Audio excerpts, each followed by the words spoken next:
All right. Law enforcement, government, the state, all these politicians who control law enforcement. Says that therefore the safety and protection of the children, we got to do whatever we can to protect the children. We got to create all these court case decisions and say they're law when we codify them in the code, and then just say under assumption and presumption, because you're to assume to presume that they are laws when they're not. But then they say all this stuff, all lives matter, the children's lives matter, we got to take control and we be the ones protecting the children from their parents, from each other, and then protect the grown-ups from each other like we're children too. So we're their children also, so they're doing the same thing with us. We gotta put some of these others on drugs pre-crime, because we think that, because of this and that, the way they act, what they draw, and how they talk, that they could possibly want to commit a crime, when more than likely, very few do. The rest just all of a sudden grow out of their whatever mess they're in, and they don't really go through with any of it. Not everybody will go through with that. A majority will not. 99 points, whatever percent will not. So why don't Congress and the president and all these governors get together and place codify into law, into the U.S., make a U.S. code that says we are going to this is mandatory by law, that every school that's built is to be equipped with bulletproof windows, bulletproof walls, and bulletproof doors. I mean, they already got them locked in there like it's a prison. The cafeteria looks like a prison cafeteria. The school buses, same design as the prison buses. Oh, but it's for their protection, to keep the parents out, to keep prying eyes out and ears, so nobody knows what's going on with the kids in there.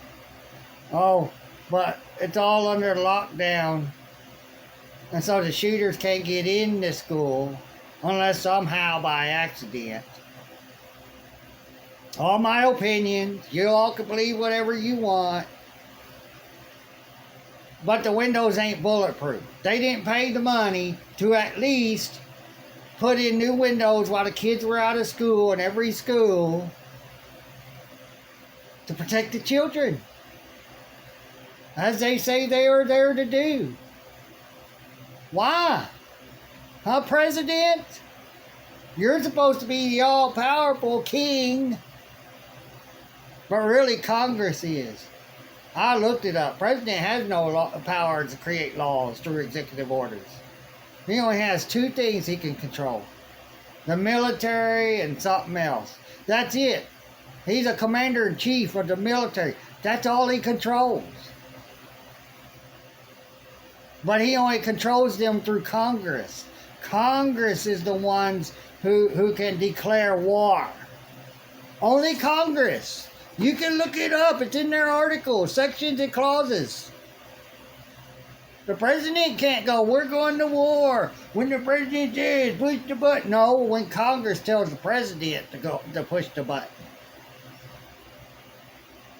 He's there as a puppet for you to blame, while everybody else in there, 99.99% in there, is controlling everything.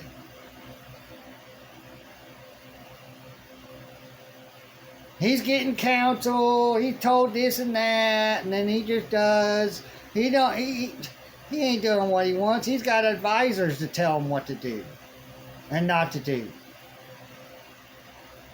And Congress that controls everything.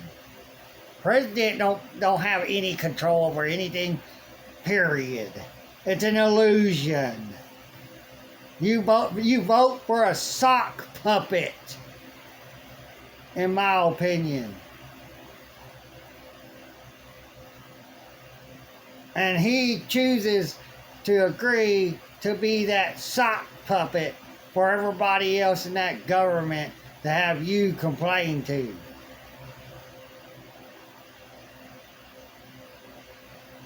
So you look at the president and you're all, why did the president do this? Why did the president do that? The president did this, but it's not going through. The president said he's going to do this, but he's doing that instead. I didn't vote for that. Yes, you did. You vote to put him in to do what he needs to do on his own, as you thought he would do for you, to do what Israel, in my opinion, and everybody in the government, in my opinion, works for. And you can research all this stuff. You can eventually find it. But like I said, you got to know how to ask the right questions in precise ways. Words have meaning.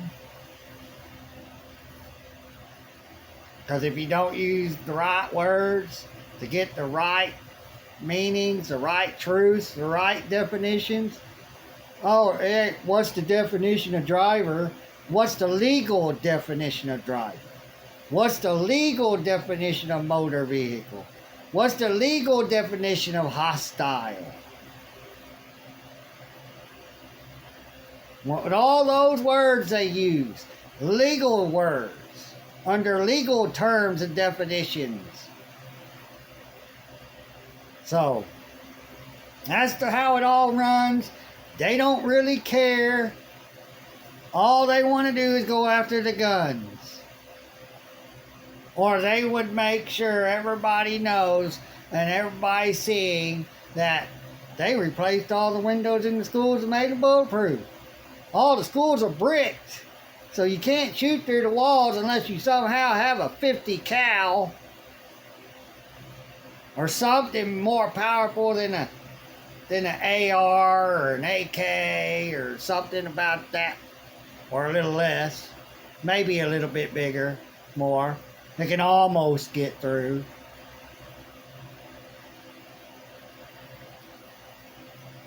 You all just ain't asking the right questions. You all just don't know how to use your brain. You need to wake up. You need to start doing your research. My opinion. I'm not telling you what to do. You can do what you want. You don't have to listen to me. You don't have to listen to them. You don't have to listen to your mama, your daddy, your brothers, your sisters.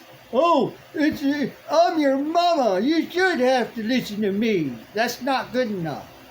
My mom don't like that. I'm a grown man. I'm out of the house. I can think for myself, do what I want. Oh, but wait a minute. I've got a new daddy that says, you can't do this, you can't do that. What do you got on you? What do you got in your vehicle? Get out of the vehicle so I can search it like they're searching like your parents would search your bedroom. And you didn't like it. But you were a child to your parents and you had to. Until you grew up. And then you find out you're still treated like a child. Just grown up.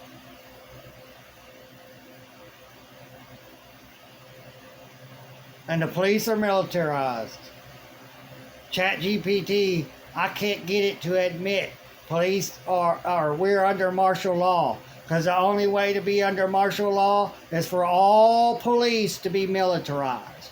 Military quartered up on the streets. But I got what I need that says when, who started it, and how it became the way, how police became the way they are today, and what they are really under. I got that. I just need to try to get it to admit that we're under martial law. Because it's programmed, I guess, not to. No matter how much logic, common sense, facts, and evidence of truth that creates truth that I give it.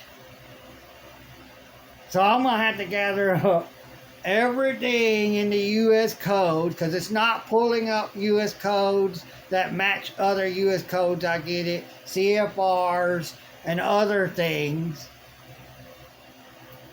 I mentioned the Lever code. So I'm going to have to give it everything I got, and then, and I'm trying to get it to admit that we lost our sovereignty during the creation of when Congress passed the Organic Act of 1871 to create the United States federal government and incorporate it to make it a corporation. I even give it 28 U.S. Code 3002 15A definition. Like I didn't give it to him. Or to it. Because y'all don't get it. That shit's programmed to not let you know the full. I had to even say the whole rule to the 18911, 18912, where it finally had to show what I needed it to show. That comes after 18 U.S. Code 911, citizen of the United States. But then it just says, it pulls up any citizen or anyone who pretends and falsifies that they're an agent, employee, or officer of the United States government can be penalized and all this.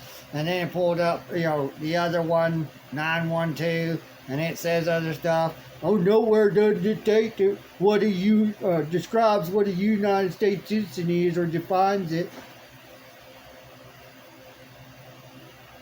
So I guess I'm just going to have to go in and copy and paste it in there and say, I copied and pasted this. This is exactly what it says. And that's the only way. I mean, like I said, you can't get the information you need to get without knowing everything you can find to be able to give it everything it needs to admit the truth. So, you all take care. Bye.